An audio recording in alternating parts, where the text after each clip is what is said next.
I want to create. I don't want to plug things into a prompt and just have it churn out some stuff. Yeah. What's going to be new if we're all just remixing the same stuff? Is everything from this point back the only things we ever have to draw on? Nothing new? Welcome, folks, to another fine episode of the Pencil Pushers podcast, where we celebrate the love of the hand-drawn arts. I'm your humble host, Mike Rosato, and today's guest is illustrator and designer Ian Wenstrand.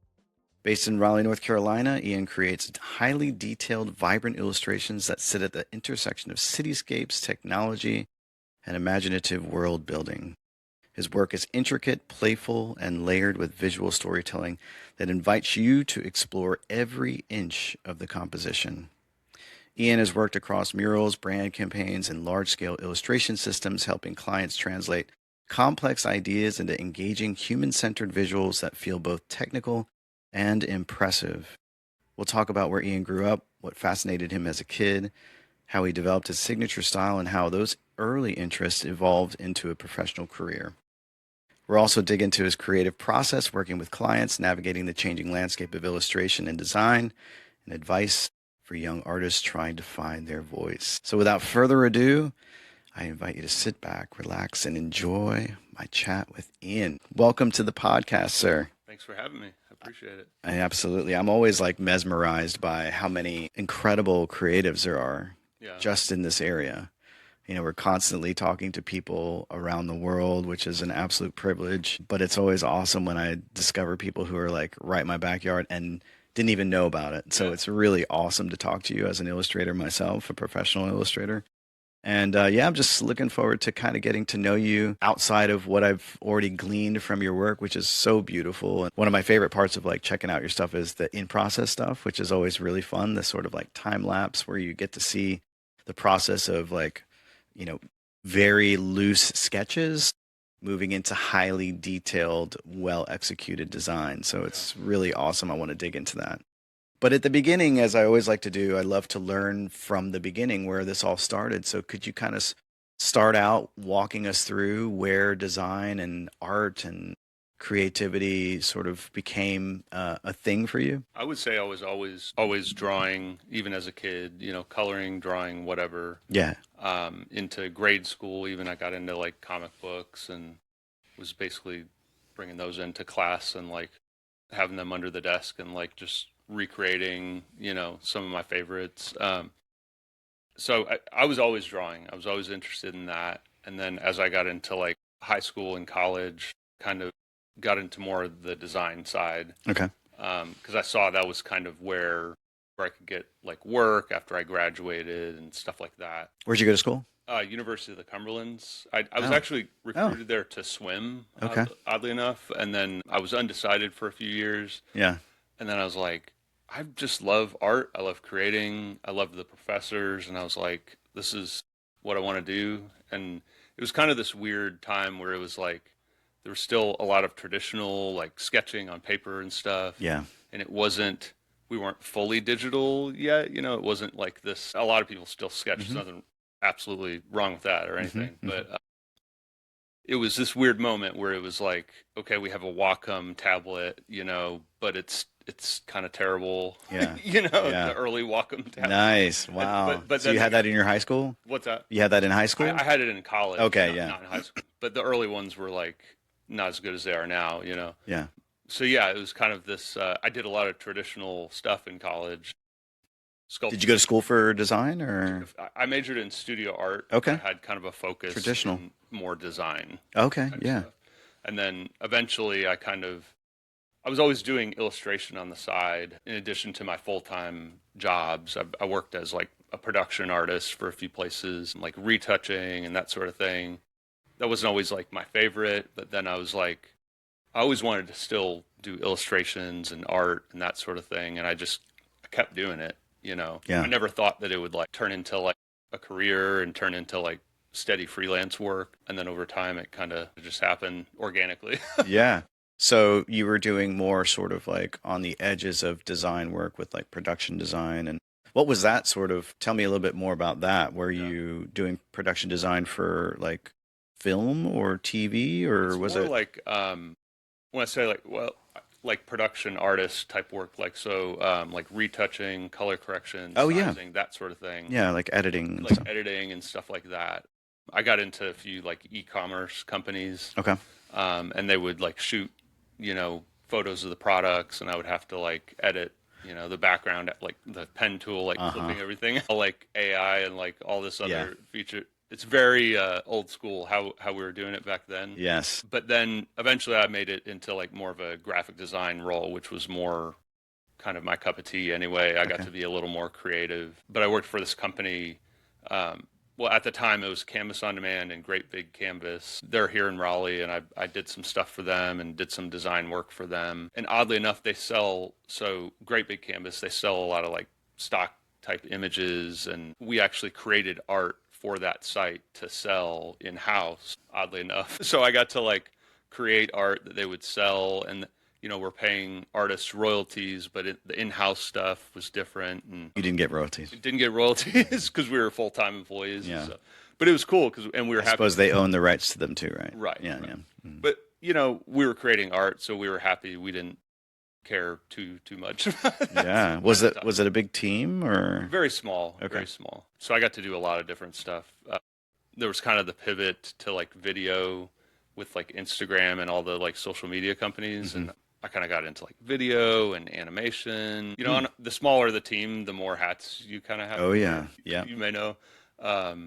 So yeah, I got to do a lot of different things, and the illustration and art stuff, but was always like my favorite. I Yeah. could really sink my teeth into that. And when you were outside of work, were you doing any other kind of creative stuff too? Were you Yeah. continuing to draw and maybe even doing some freelance stuff, or was it just more on your own free time?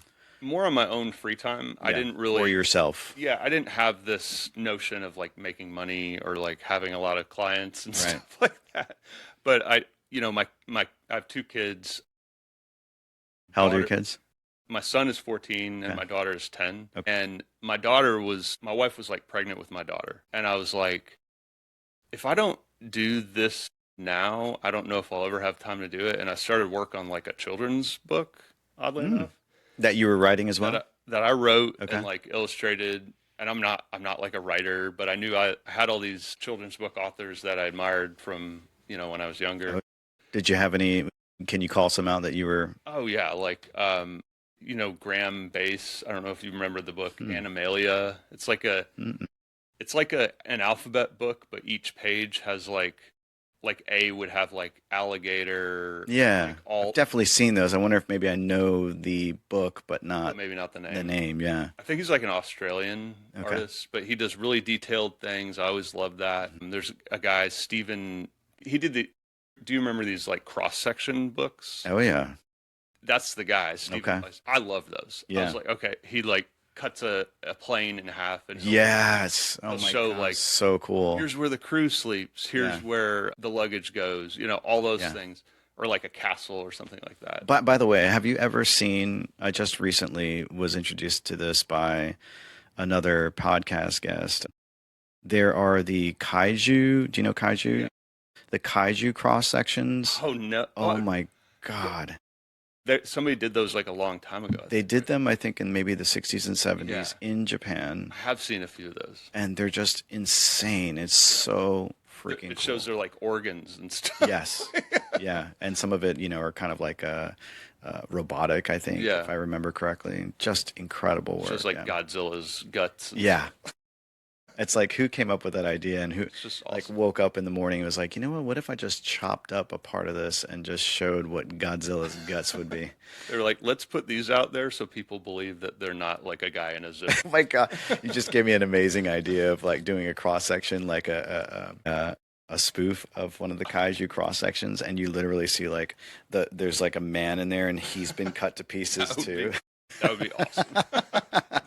This is really what it would be. Exactly. Oh my God. I'm gonna do that. All right. So next, so you so those were some of your influences. Yeah. Yeah. And so obviously the first artist you were talking about who did all the highly detailed stuff, was that part of your inspiration for wanting to do super complex work? Yeah. My brother did art to a lesser extent than me, and we always loved to do that stuff. Yeah. Around college age, we took like a big, I don't know, 18 by 24 like sketch page, and he would like draw like an inch on it. I would send it to him. He would draw, like I would draw some on it. Yeah, And we I just love back and that. forth. Yep. And we filled the whole page, Yeah. and it was super detailed. Oh. Way further than I even want to go right now.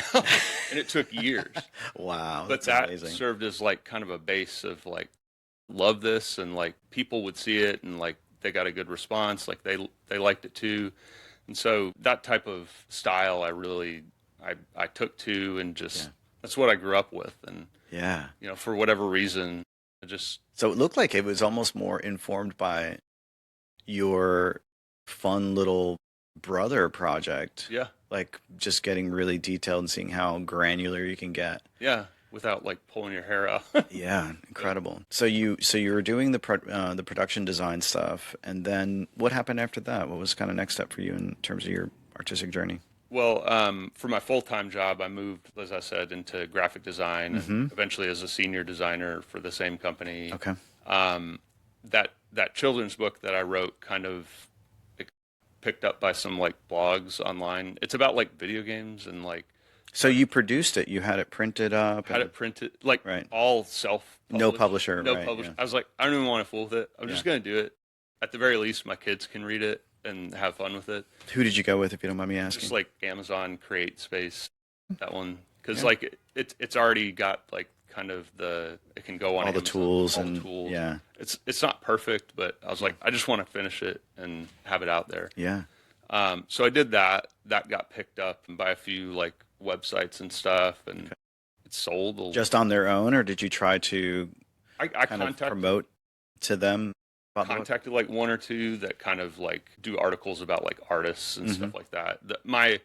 With the book, I really wanted to showcase the artwork more. Like I'm not, you know, a super great writer necessarily, but I was like, I know I can create some cool artwork for this. Right. And when I was reading books growing up, that's all I cared about Oh, anyway. yeah, yeah. I mean, I'm still like this. I've got so many books on my shelf, and I'm like on my shelves, and I love looking at books. And I think, you know, that's if I ever wrote a biography or whatever, it would be I like looking at books, and it would be just I didn't say read. I said I like looking at books. The pictures are always the things I spend time looking at. I'm constantly judging books by their covers. Yeah, all the time. Maybe that's going to be the name of your biography. But yeah, so I kept doing that, and I eventually took on a few like art projects, like with local public art opportunities. Yeah. With like Raleigh. I did a thing for Citrix, big mural for them. Those were kind of the early things that I did that kind of just led into other stuff, and it snowballed from there. Yeah. Pausing on that, how did you wind up getting your name to these bigger companies to get something as, you know, glorified as a mural for, you know, a big tech company, essentially? Yeah. So the Citrix one... Was that the first one, basically, that you got? That was kind of the first bigger one for like a bigger client, I guess. And that one, I believe it might have been a public art like opportunity. Like Okay. They put out an artist Submission. call, and you submit a proposal, and they kind of choose from there which artists they want to go with. And I happened to get it, you know, and I was like psyched, and I was like spending all this time. What year was this? Oh, maybe 2018, 19. Okay. Yeah. Somewhere in there. Yeah. It's when people were still like in the actual building in downtown. Yeah. Right. Yeah. I know it's changed since. Yeah. But I think it's still up, oddly enough. We go to the food hall over there, and like Hell it's yeah. over right by that. Wow. That's awesome. So I did that. And that Did was you have to paint it too? No, it was a digital one. Okay. They printed it on like this it's like perforated window decal, like Oh, so it's up. holes, Okay. and Yeah. you can like see out, but on the outside, if you're walking by it, you see the whole thing. Yeah. So that was maybe my first big one that kind of got my name out there with like bigger clients. Yeah. Were you paid for that? Yeah. Okay. Yeah. Was it decent? It was okay. Like it was more like a public art type deal.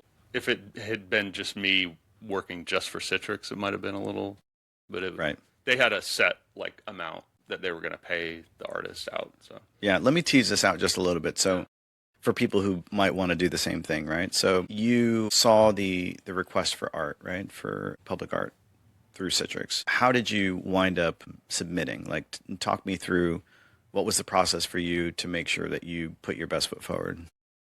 Yeah, I think with that one, they wanted to see a sketch Okay. first, obviously. They wanted to So they want to see some sort of some concept. concept. I may have even given them like two Mm-hmm. concepts, and they can. I don't spend like super long on these. You know, you put in some time and come up with a concrete idea. But especially with my work, like I can't start drawing the people and the little elements Yeah. on the stage. But I can kind of like draw a little blob. That's a person. Right. I kind of get the idea, Sure. you know. By the way, if anybody wanted to see process of, and it may have been even that one in particular, I can't recall, but you can go to his website, you can call out the URL, and you can see how you loose your sketch actually is in the beginning, which makes a lot of sense and kind of gives me comfort because when I do sketches like that, because I'm working on a mural project right now, I submitted 2 sketches with the art director who's going to be actually doing the painting itself, and it's a very loose sketch. So I was like, Yeah. oh, good. I'm not the only one. Well, what I've done recently, I'll give them that loose sketch to a client, and I'll show them maybe on the next slide or whatever of Yeah. the PDF I send them. I'll show them like the finished art style, Right. and I'll say this is for reference only, but it'll kind of look like this. Yeah. And those sometimes won't even be my work, but it'll give them an idea. I see. The end result will look like this. Yes, you know? yes. And then they can go to my site and see the stuff I've done Right. since then. Now, at that time, 7, 8, 9 years ago, was there enough on your site to kind of glean a potential direction? I'm sure, right? Yeah. Yeah. I was doing that art that I was telling you in-house for Canvas on Demand. And Was it really like that? It was that kind of stuff? some of it was. Good God. You Oddly, weren't even getting really paid for that. I was getting paid to do that stuff, which was awesome. Yeah, I guess you were. Yeah, technically. I'm just thinking like Well, you're yeah. not getting paid extra, but Yeah, you are like getting royalty. paid as your job. Yeah. Yeah. But they kind of, I think they had seen some of my works, and we had a few products that were like, they were like coloring products for kids, a wallpaper you could put on the wall and kids could color it, markers and stuff. Yeah. Now my artwork, I would just do the lines. I wouldn't even have to color it at this point, so I could kind of churn out that stuff. And there was a good response to it. And then I was like, I could maybe keep going with this. You know, I did it on the side. Right. Okay, so cutting back to the submission. So you shared a loose conceptual sketch. And then I suppose you probably had some sort of write-up about what the concept is and the meaning behind it and why you think it would be a cool idea. And then you had a couple of reference images to paint a clearer picture of what the final artwork would be. Yeah. Do you remember if for Citrix it was other people's art, or was it more, in terms of the visuals that show final design kind of look? Do you remember if it was other people's work or maybe a combination? Or I may not have even given them one. At that wow, point. so it was just a sketch, and then they already had the references. They could go to your website. Yeah, I kind of maybe just told them, hey, check out my website. Maybe Yeah. This will give you a better idea. But since then, I've learned that clients, like, it helps them get that picture if you give them a reference image. Sure. They can't always visualize. You may have this vision for your stuff, but the clients can't always see that. So, how long before you heard anything back? Was it pretty quickly, or? I think it was like a couple weeks. There was they listed a whole process. It was like, okay, I think they even paid people for the proposal, the proposals that they chose. There was like a selection process, maybe like 3 to 5 people that they moved forward with, and then like one person to win the bid or whatever. Sure. Nice. And so you got that. I'm sure that was very exciting. Now I'm very curious to see if like you would have still gone with it if they said we need you to actually paint it too. Would that have been a thing that you would have said yes to? Probably not. My stuff is so detailed. I would spend a lot of time. You'd be like Michelangelo at the Sistine Chapel, just Very like with all Sistine kinds Chapel, of bones and arthritis. My back would be in shambles. Yeah, yeah. So did that seemingly kind of open up new avenues for you at that point? And were you full time at all still with that company, or? Yeah. Okay. I was still full time, so I was like doing this stuff on the side. Did you tell anybody at work, like your superiors? Yeah, they were cool with that. Yeah, I told them, and they were like, probably saw it as maybe a value add to some degree, right? Yeah, Yeah. Yeah. I mean, they knew if we had like illustration projects at work, like they could use me. You always want to kind of put forth the work that you Hmm. want to keep doing. Right. Absolutely. You don't want to put stuff out there that you just hate, you know? Yeah. I guess one of the, I'm curious as to whether or not you think that one of the values of doing such detailed work is that there's always ways in which to improve that specific style of work, right? Because there are a lot of illustrators who tend to be a little bit more chameleon-like, right? Mhm. And then there are also definitely a lot of artists that are like you, where you have a very specific vision as to how you want your style and aesthetic to be. And there may be some nuanced adjustments that you make, but there's so much complexity. There's a lot of room for you to improve in just that world of complexity, I'm Yeah. guessing. Is that right for Yeah, you? absolutely. And what I've found is like the clients love to like be collaborative. They send me like a list of Easter eggs they want in Right. in the drawing, you Oh, know. that would be really cool. They love like participating. In Yeah. Citrix, we did that. They were like, "Okay, we have a taco day or something. We want Yeah. that in there." Right. Or Citrix has like an F1 car. They were like, "We have to have the F1 car in there." And with my stuff, it's like fantastical and Hmm. weird, and we can get as crazy as Almost sci-fi to some yeah, degree, because yeah, for those that are maybe just discovering Ian's work, it's definitely, you see these very complex architectural landscapes, and then you'll notice that there's a giant cliff, and you're like, this world is only as big as this city, essentially, is what it seems like. So that's part of yeah, the really kind of the appeal. It almost has kind of a bit of a um, Japanese pop art style to it. Would yeah. you agree? Here we go, but going back to Japanese art with kaiju. But did you, talk to me more about the influences that you have now? Like, what are you drawn towards right now? Now I have so many influences. Yeah, It's kind of crazy. There's some artists. There's some Japanese guys that do. there we Big go. fan again. I Yeah. don't know why it is, but there's some Japanese guys that do like these very similar to mine. It's IC4 Design. They do a lot of three-quarter view detail, like seek and find type thing. I'm trying to think of other.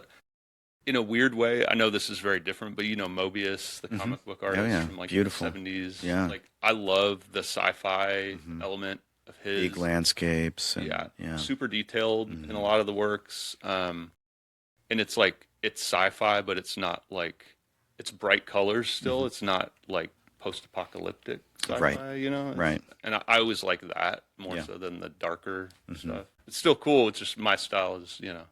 I'd be surprised if you weren't a bit of a cinephile too. Like, are you a big movie guy too? Yeah, Yeah. yeah, So yeah. are you informed by any of the, kind of like sci-fi, like Blade Runner, or I forget what's the name of the French guy who did that? Oh, like Fifth Element. Fifth Element, Yeah, like highly detailed, again, yeah, kind of creates those fantastical sci-fi scenes with, really detailed and high towers and oh yeah, moving, like flying cars and things yeah, like that. That's so yeah. I cool. love throwing all that in there, and some of it doesn't even make sense, but you Right. can just like a little. I can do In a a little. fantastical world that you're creating, though, it seems like you have the liberty to have some nonsensical things happening. Yes, exactly. And I kind of love that. Yeah. And I can even have like I'll do some like a little bit of branding work. Like, all right, here's this Right. company that does tourism spaceships to like Europa or something. Something just totally ridiculous. You could just throw a Oh, you sign do in it. branding for a Yeah, fictional company. sometimes. Yeah. Because it's just I love as a designer you love to see like cool signage out there and you're like Yeah. oh that's a cool like billboard or something Right. and I'll just like throw it in there. Yeah. It adds another like element that I can play with. Yeah. From what I can glean, it seems like you do a lot of work that starts, with pencil sketches and then scanned, and then you do vector final drawings. Is that typically the case?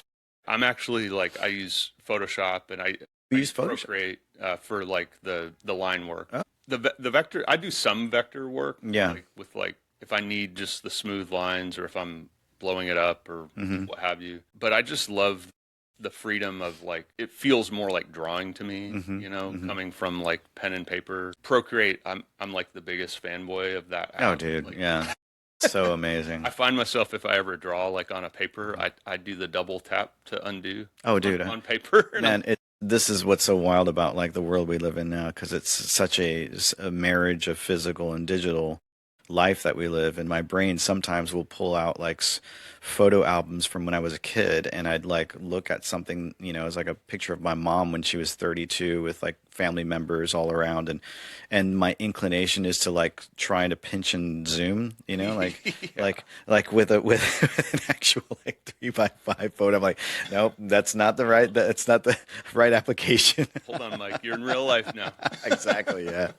Um, so that's really cool. So Procreate, Photoshop. I remember though in some of the sort of behind the scenes footage where it seems like I guess that was Photoshop, where it seems like you're drawing actual like stroked lines, but I guess that's in Photoshop, and I then think you're in that case that it might have been the Citrix one, okay. Yeah, I think like so. to show the process. Like I think I was using the pen. That one had a lot of long lines that I just needed to be a perfect like curve, and I Yeah, just use the pen tool in Photoshop as well. Illustrator for me, I love Illustrator, but I like it for more simple yeah. stuff. Um, Sometimes like I find it to be somewhat like cumbersome for the stuff I'm trying to do with mhm. like illustration.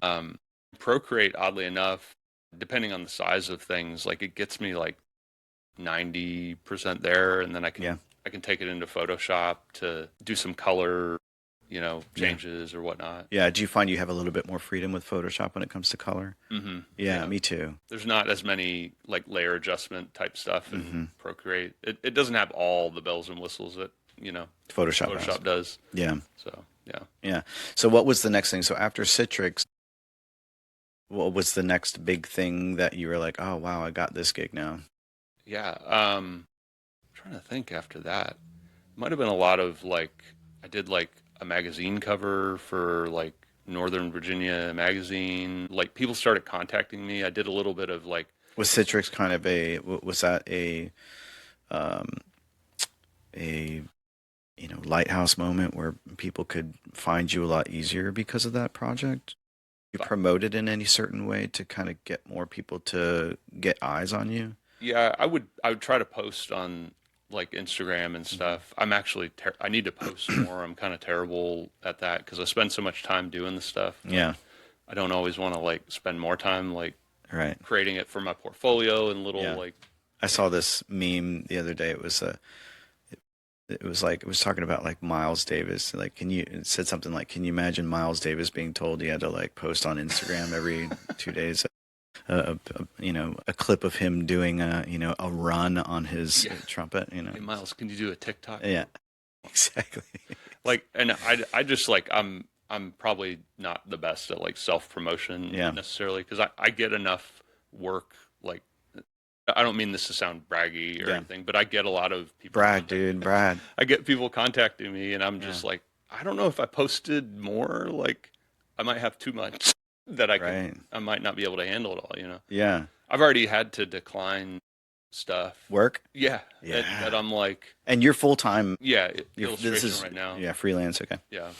Wow. So yeah, next big project probably was what now? So So I did some editorial yeah, you illustrations said the for, Virginia magazine. You said I did a cover for them. I did a few like just blog like header image type things that were smaller jobs, but it kind of helped get the name out there. yeah, Um, One of the bigger ones in the years after was this Film NC project. yeah. So an agency out in Charlotte got in touch with me. Hmm. They do like the NC tourism Hmm. account, and they wanted to do this brochure for Film NC to help promote like movies in the area, because like there were all those movies filmed in like Wilmington Wilmington and yeah. and stuff, and they wanted to kind of revitalize that a little bit. Hmm. Um, and so they had this idea of like these five big illustrations with like a ton of Easter eggs of like North Carolina movies filmed here in the state. Yeah, And so we had like the mountains, the Piedmont, and then right. like the coast. Yeah, The coast had all these. I didn't even know like Super Mario Brothers, like the weird early one was Some shots were filmed. The one from the 90s Yeah, like the was weird filmed in Wilmington? some parts. Oh, Like there's wow. this like cement factory or something out there that's like it's all just like concrete everywhere. That's So cool. some scenes were shot there, I believe. Okay. And then like there's like a farmhouse where the like Ninja Turtles movie was filmed out Oh, there. wow. Yeah. Okay. And Like the one from the 90s. the one from the 90s. Wow. Okay. Yeah. Yeah. And then That must have been like where they hung out there for a little while with April and the dude. I forget what his character's name was. Yeah. and I didn't even know all this, but I was like Yeah. learning and we crammed like over 50 like Easter eggs throughout the brochure. Yeah. And that was a big one. That was like I was working like all the time on it. You know, sometimes I bite off like they're very detailed and I bite off a lot trying to get it done. I've got a wife and two kids and like it's just a lot sometimes. But Yeah. that was like I can't pass this up. I was like, this is too cool of a project. I'm doing this. And I was like working all the time. Yeah. Tell me about your work-life balance when you've got a family, like you said, two kids, and it's already in some ways chaotic itself because you've got the demands of getting kids ready for school and all the activities they're doing, and if you're going to be any kind of responsible role model as a parent, you have to be active participant in their lives, right? How do you balance that with what obviously would take an exorbitant amount of time to create the work that you're doing? What does your flow look like in order to keep that balance? Yeah, I mean, I work a lot when like before the kids get up and like my kids do like activities like they swim and do all these things. So when they're doing that, it's my time to get down to business, Yeah. you know. And I've kind of developed good. Are they in school or? They're in school, Okay, yeah. yeah. So I get time when they're in school. Right. And I've But developed you said, no, I got to pause you. So you said you do some work before they even get up. before they even get up. What time do you get up? I'll get up like 6:30, Okay. somewhere in there, and I'll try to. I find I do a lot of work like early in the morning and in the evenings, and then in the middle, I kind of, I'll be there for them, obviously, like Yeah. if they're home and help, make dinner or whatever, But yeah, I try to get it in. Does your wife have a full-time job too? Yeah. Okay. Yeah. Yeah. So we try to get it in those in between moments, There's not a whole lot of like binge watching long shows and stuff. Because I thought over the years, I'm like, okay, I'm spending all this time like watching whatever on TV, and there's nothing wrong with that. I'm not Yeah. dissing it, but like, it's like I could be creating something. Yeah. I'm going to just do that. Yeah.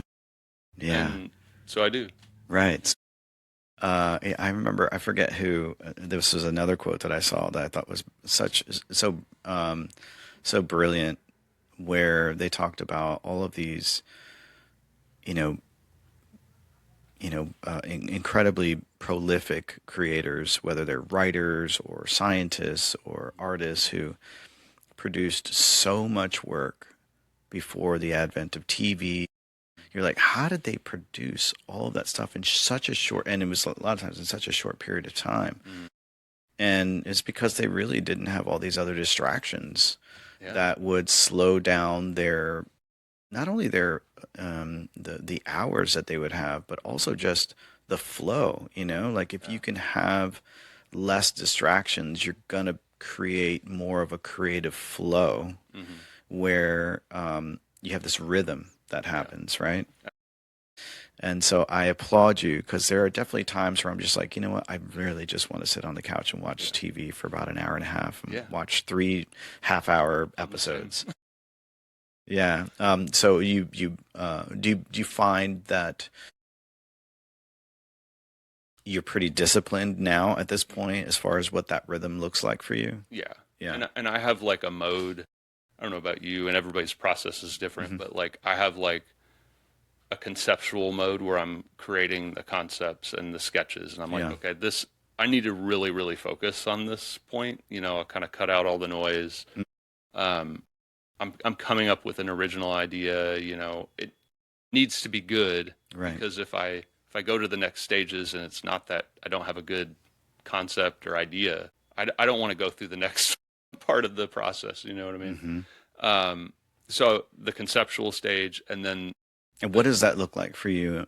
From in terms of time. Maybe we could use the example of the NC film NC. What did that flow look like for you in terms of like the phase of like trying to get through the cloud of what is it that I want to do, to refining and refining and refining to getting to the point where you're starting with like delivering something to the your client, Right. right? Even at conceptual stage. What does that look like in terms of time and then sort of flow of process? I'd say the time, I don't mean to, I'd say it varies. Yeah, for Like sure. with that project specifically, like I was working with an art director and a creative director, and they kind of had a little bit of a vision going in. Yeah, It was still up to me to figure out, kind of what that was going to look like. right. But so that one maybe it went pretty smooth. I have other ones where the client maybe is like, I don't really know what I want. Just go crazy. Sometimes those are like, okay, but I'm like all over the place. hmm So the more I can hone in, and like I'll look at like Pinterest or Instagram or whatever inspiration, Yeah. to try to get me, moving. And I work a little bit better with some constraints. Right. You got to have some barriers, Oh yeah, or else definitely. you're all over the place. Yeah, Right? anything open-ended projects that are very open-ended. Yeah. And we've had some where we've done sort of in-kind work for good causes, and they're just like, we just love the fact that you're doing this for us, so just do whatever you Just do want. whatever. It's like it almost kind of like locks us down, like this can Yeah. go in so many different directions, and it can get things feeling very, uncentered. Yeah. Absolutely. So the sooner I can get, I mean, it might take a few days to a week, depending on how big the project is, Okay. to come up with some concrete concepts for Yeah. them. And that's are you when you say that amount of time, is that sort of considering other projects that you're also sort of peppering in at that time too? Because I'm sure you're probably juggling a couple at the same time at least, right? Yeah, I've got probably like 4 or 5 right now, and some of them are like I've been doing a lot of murals lately, Yeah. like multiple walls, and those are like giant walls, and I'm like, That other people are painting sometimes, or is it well, always printed? it's just been printed. Yeah. People will approach me about doing a painted one, and I'm kind of like, well, I Can you trust somebody to do that? Like if you were to do the artwork and then have somebody else paint it? maybe, Yeah. if they're just like kind of a one-to-one like Yeah. reproduction of Yeah, yeah. what I'm thinking. Yeah, exactly. Yeah, that I'd be open to it, And I've done painted murals before, Where you've done the painting? where I've done the painting. Nice. I did one for like Pendo down here Oh, okay. at their conference Yeah. one of the years, and that was just. Was it permanent or was it temporary because it was a conference? I'm not sure what they did with it, but Yeah. it was like it was there at the conference, and I was like finishing it up live at the conference, Whoa. like, talking to the conference goers and stuff. Whoa. Not like on stage or anything, but like Yeah. people would pop by and say, "Hey, like, what are you doing? Yeah. How long did this take This is you?" right. What do you think I'm doing? Right.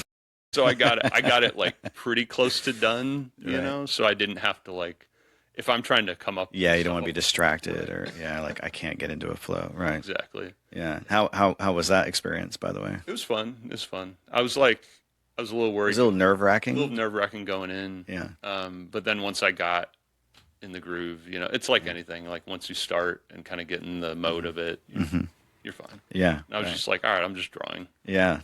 Yeah. That's amazing. So you started getting more editorial work and then, okay. So, so process, so a couple weeks usually to get the concepts sort of in a place where you feel like you can share that with your client. And then what usually happens next? So then there's, as you mentioned earlier, they're probably throwing in ideas. Oh, it'd be so cool if you added this part in or these little Easter eggs, etc. Once you've gotten to that next phase of kind of approval with some notes and changes or additions, then what usually comes next for you? So I usually do those initial sketches, Okay. Yep. get some feedback. Those are just pencil sketches, or are they usually in Procreate, or Just usually in Procreate. okay. I you use sketch in Procreate? sketch in Procreate. It took me a That's while. tough. It took me a while to get there. I used Yeah. to be just total paper, Yeah. and I get it, but it definitely like, I don't know. I just went all in on. Yeah. Yeah. So I turn in those initial sketches, get some feedback from the client at that point. They're like, okay, we want to add in this, and this. And at that point, I do like a final, more complete sketch for them. So it's like two sketch phase. If I do the final one, then they can kind of get a better vision of what the completed one is going to look Yeah. like.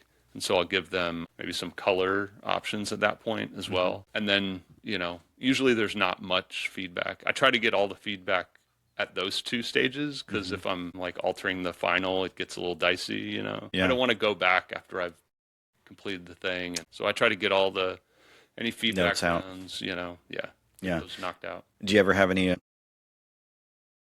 clients that, you don't have to name names, but tend to be a little bit more heavy-handed on what they ask for, and then where it feels like it's not just necessarily ruining the flow for you, but where it feels like it's becoming laborious and sort of off track? It can get that way. So, Right. you kind of got to rein them in a little bit. Yeah.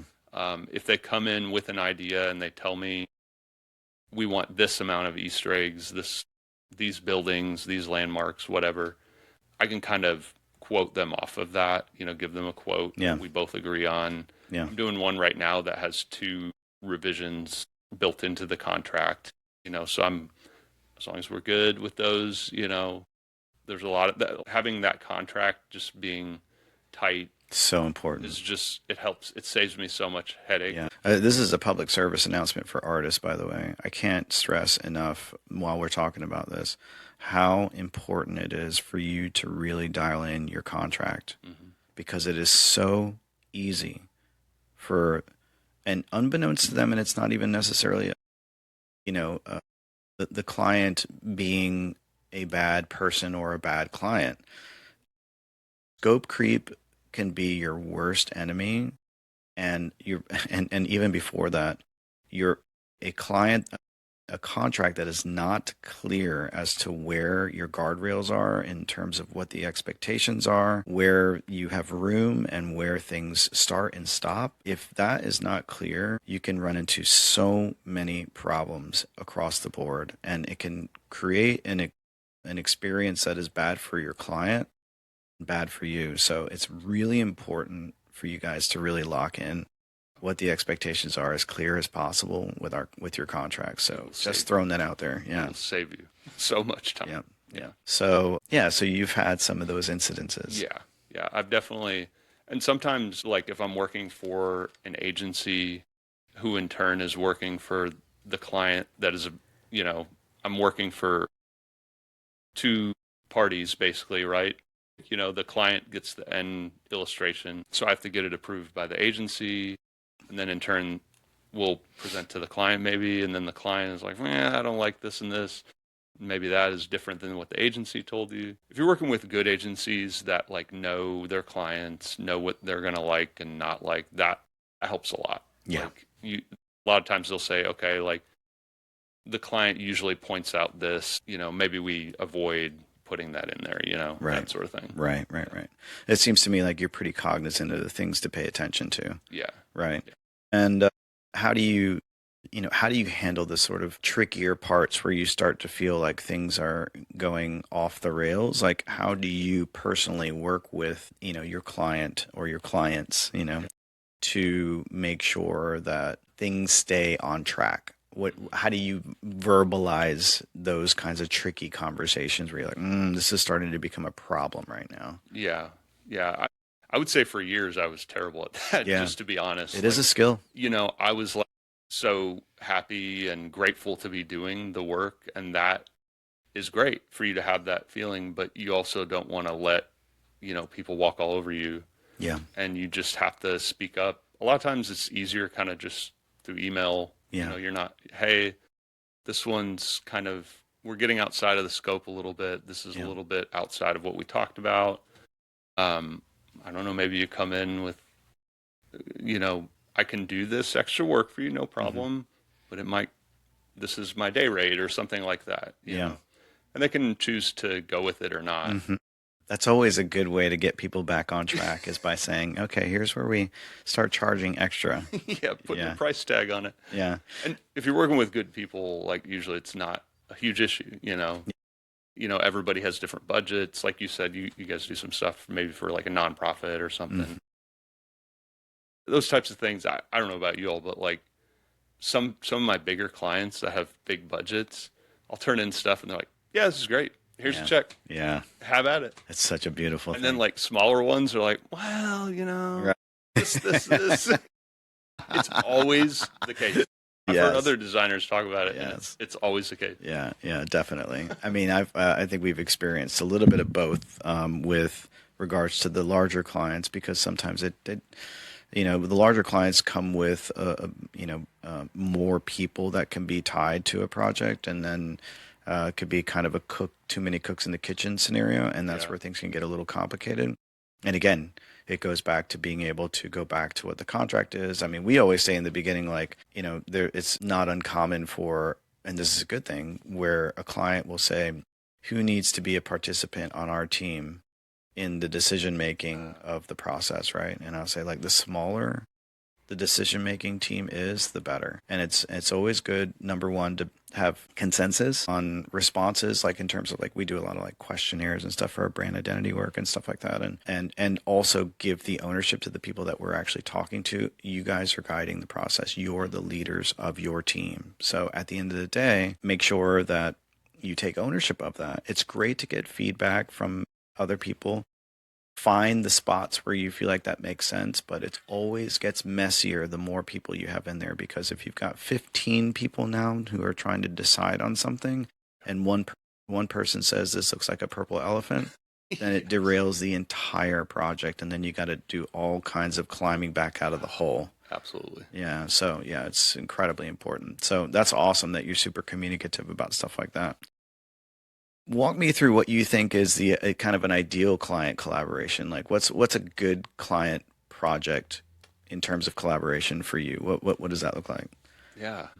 Because I think it's important for everybody to realize what's good as opposed to just what's bad, right? Yeah. Because there's so many great client collaborations too. For sure.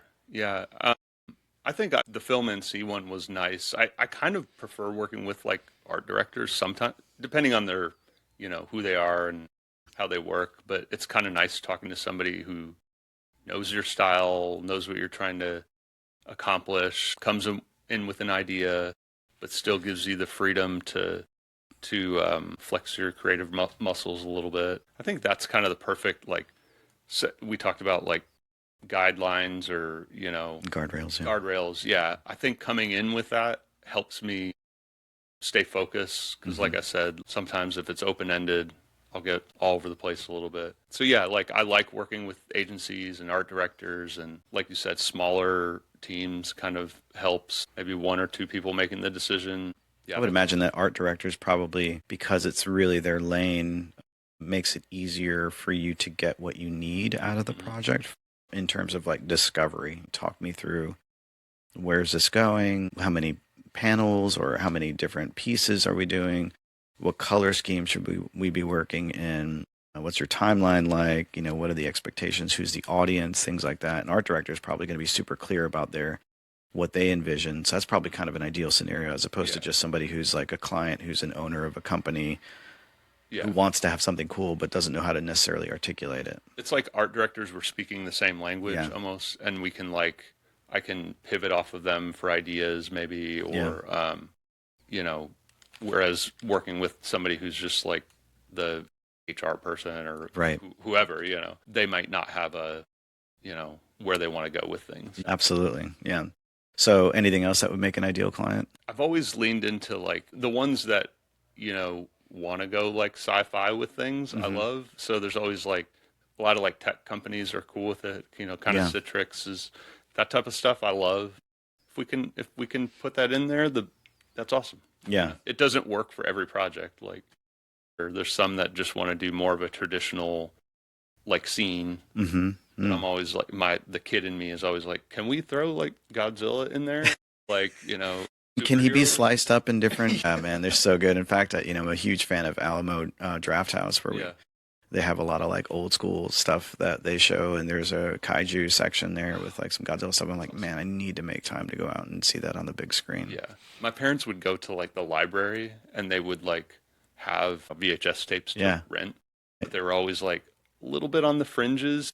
Right. In terms of quality, or in terms of like they were like Japanese kaiju movies, or like random foreign films, or Right. like, yeah, just weird stuff. Yeah, And that's then where the bring goods I are. know Yeah. it flavored, I feel like, my palette for movies. Yeah, absolutely.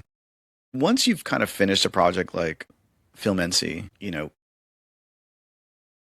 are you I'm trying to get a pin on the amount of hours that it takes to do a project like that. Are you pretty good at like keeping track of your time because you're singular, right? But at the same time you seem like you give me the impression that you're fairly responsible and sort of like, keeping track of what you're doing and being responsible for yourself and for the client. How many hours, do you have any idea how many hours that Film NC project took? Sometimes I don't even want to look, to be honest with you. But I have looked in a few projects. I'm like, oh, that's not as bad as I thought. Okay. But like sometimes the Film NC one, maybe one panel might be like 40 hours. Like if I know Procreate like logs your time, that might be like 40 hours or something. And I have little time saving things. Like Yeah. I have a whole, like I save out repeatable elements. If I like cars, Mm. for example, like if I want to put in a Volkswagen Beetle in this new piece, I've already drawn that. So I Mhm. can like pull that, put it in. It Mm. saves me some time there. Right. I'm not looking up like references on Yeah. Google or whatever. I guess it's one of the values of like doing more sort of isotropic Yeah. is that you can have a frame of reference where you can always be like, okay, I know that this is XY axis and things like that. So it's on that grid that you can just like easily sort of snap into a different part, Absolutely. right? Or And I even can, make modifications like a transformer or something like yeah. that, where you can go, okay, I can I can flip too, depending Yeah. on, like, let's say the road is like going at two axes or whatever. So like I can flip the car Yeah. and have it go in a different direction. Yeah. Yeah. Nice. So about 40? Yeah, for like maybe one panel. Okay, I wouldn't have batted an eye even if you had said that it was about 100 hours. So Well, that's and pretty awesome. sometimes it's like 40 with me doing this is like even a couple hours like just focusing on it is like it's tough by the Yeah. end of it. Like I'll even like my arm needs a break, or Yeah. just having the iPad or the tablet near me, it's just like, whew. It's one of those things, like you can't probably do it for as long as you do maybe a design project, like looking at a mood board or something. It's just very different. The hours put in is like, it's taxing, I guess. Right. I mean, and it's all completely hand drawn, right? Yeah. So and again, your stuff is so detailed and you're working on tiny parts a lot of times, right? Yeah. I can't even imagine. So you've got these onion layers that you're doing in Procreate, right? So you're doing the sketch, it's very loose, and then you're doing maybe a second sketch that's a little bit tighter. I would imagine how many layers of finalization in terms of the final inking, I guess, as it is. I mean, I know you said that you've got separate layers with, like, if you wanted to add a new component, you might have a separate layer just for that VW bug or something. Right. But in terms of like just from first concept sketch, and then how many onion layers are you doing of revision and refining? Do you know about? Is it like 4 or 5 or more than that, or?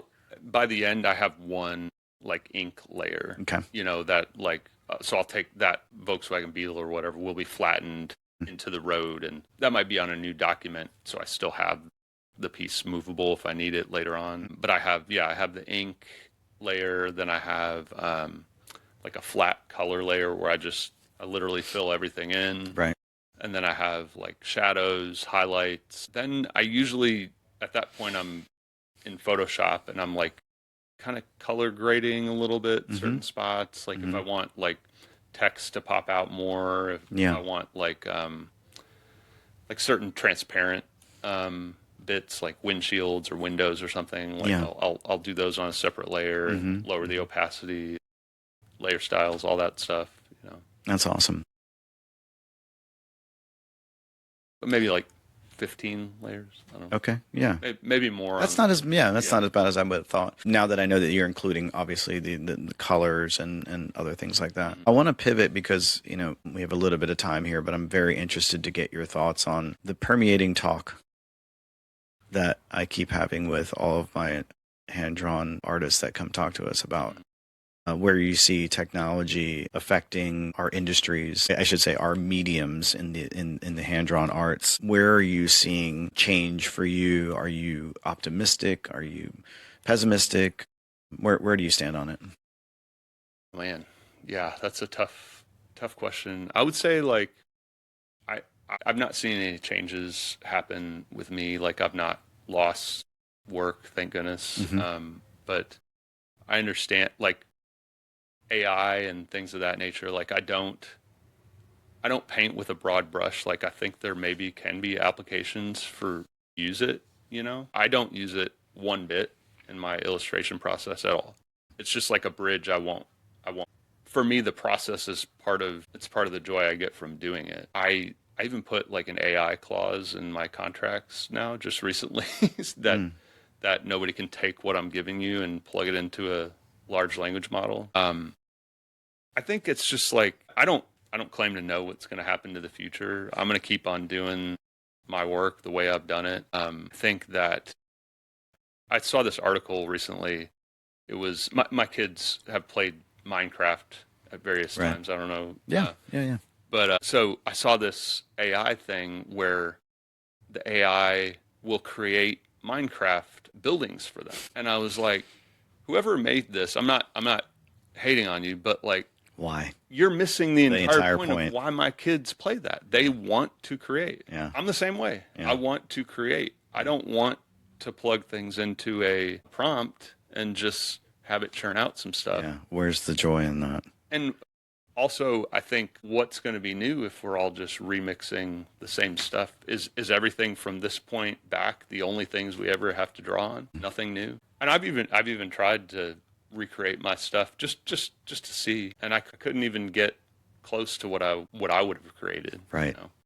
with AI. But yeah, that's where I don't know where it's going to go. I Yeah. don't claim to know. The people who do claim to know are probably heavily invested in AI or like just BSing people. I know. Yeah. On that note about the Minecraft, I was watching this reel, and it was two cut shots. One on the top layer, on the top half of the reel was, I believe, he was like a CEO of a music AI, like an AI driven music app where you can just write music without, you can create, you can throw out music very willy nilly through using AI.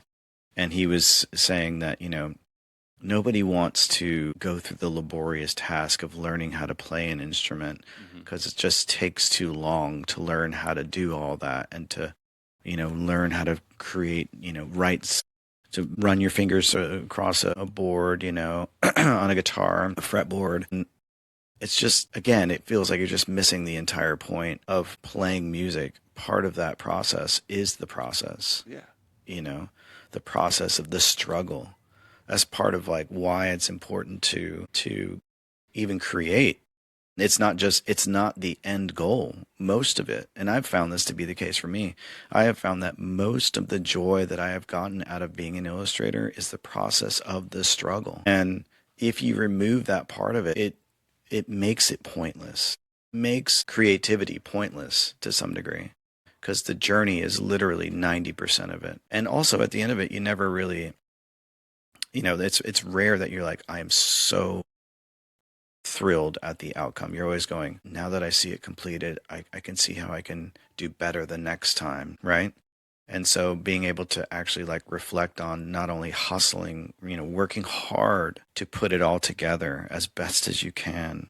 And that next morning when you go back and you see the changes you need to make, and you muster the volition to go in there and go, okay, I can see how I can tweak this. Oh, it's going to be a struggle, but I'm going to do it, and it's going to be so much better. And then you finish it and you're like, wow, number one, I finished it. Number two, I see all the problems. Number three, I got the next one the next time around, because I learned from that process of discovery, iteration, discovery, Yeah. iteration. It's a beautiful, beautiful process. And to try these people, like as you say, who are creating these apps and stuff like that, to remove that part of the process, I think it's, to me, it feels really like sad that they feel like this is, something that we need in our Yeah. culture. I have yet to see an AI inspired piece be better than the original it's ripping off of? Yeah. I see all these, like, for example, there was the Studio Ghibli Oh yeah, pieces right, that you would right. see, Oh. and like if you're just doing it for fun or what, Mhm. whatever. But like it's never better than that original thing that they created. It's just like it's just not the same, and we still need to have original human created ideas out there, Mhm. or else we're just and you're losing. Like if let's say my kids' generation grows up and they just throw things into a large language model and they don't learn how to do a creative process from start to finish, they've lost those skills. Yeah. And we can't have an entire generation that can't do those things. I think there's limits Right. to that for sure. Yeah. It's very interesting to have the perspective of having kids too, because now it's not like it's not just personal. Yeah. Now it's like, okay, what are the complexities of this specific moment? How are they going to affect my kids' ability or perception of the value of them creating those things too? Like Whatever my it is. daughter loves to draw, loves art, but she loves creating it. She doesn't even mess with the AI stuff. The whole joy is in the creation Yeah. process, and I love that. I Yeah. love seeing that, and I hope she doesn't ever mess with those things. Yeah. Absolutely. Ian, it's been so great talking to you and getting to know you, and I hope that this continues to happen outside of recording, where we get to talk shop and maybe build some fun stuff together, in terms of events or whatever, or even just pulling other creatives together for a hang and a beer. It's been such a pleasure. Would you mind sharing where people can find you? Yeah, it's just ianwenstrand.com. That's my website. You may want to spell that out Yeah, too. IANWENSTRAND.com.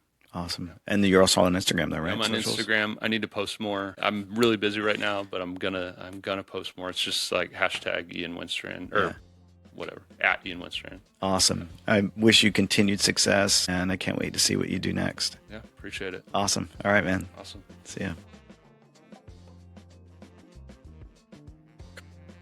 Thanks for spending a little bit of time with us. Don't forget to follow us on Instagram for all things Pencil Pushers at the Pencil Pushers Podcast. And if you want to see what I'm up to, you can check out my brand studio on Instagram at MRC Brand Design and my own personal spot at Ikimodasor. That's my name, Mike Rosato, spelled backwards. EKIMODASOR. So that wraps it up for me. Until the next one, be safe, be kind, and see you next time.